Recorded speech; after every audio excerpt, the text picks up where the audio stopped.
Hello there, our Math 2 scholars. Today we're going to look at factor by grouping.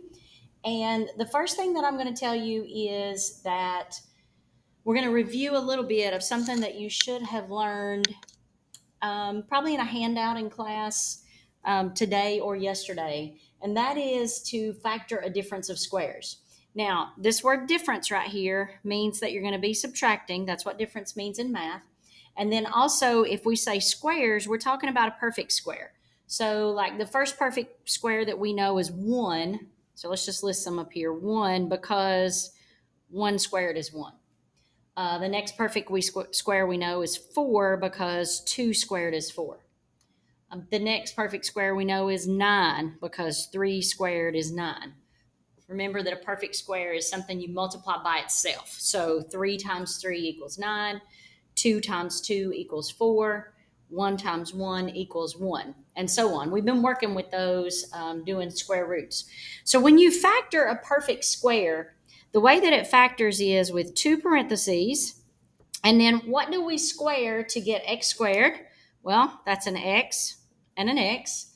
And then what do we square to get 9? Well, that's a 3 and a 3.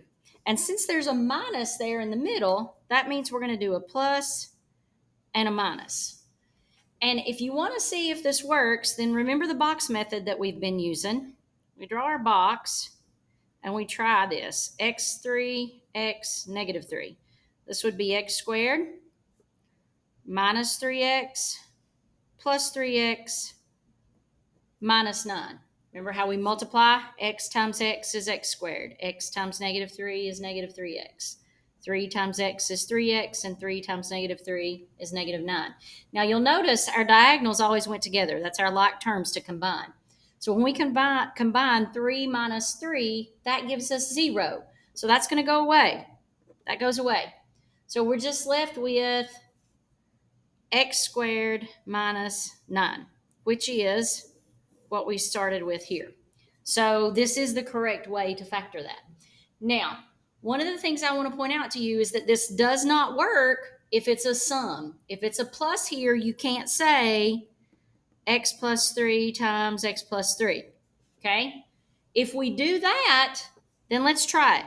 If we come out here and we try to multiply that, we're going to get, see here, x plus 3, x plus 3, x times x, x squared, 3 times x, 3x, 3 times x, 3x, and 3 times 3, 9.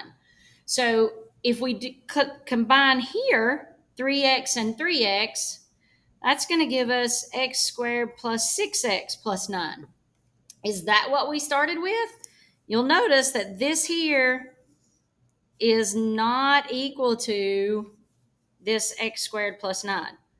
So even if you changed both of these to minuses, and we did negative 3 and negative 3 over here, the only thing that would change is that this plus sign right here would become a minus, and we would have x squared minus 6x plus 9. So if there's a plus sign between two perfect squares, we say that it's not factorable. Okay? So for this question, the answer is not factorable. That will not work. Okay? All right, if you have questions about differences of squares, we've talked about them in class, but if you continue to have questions, let me know.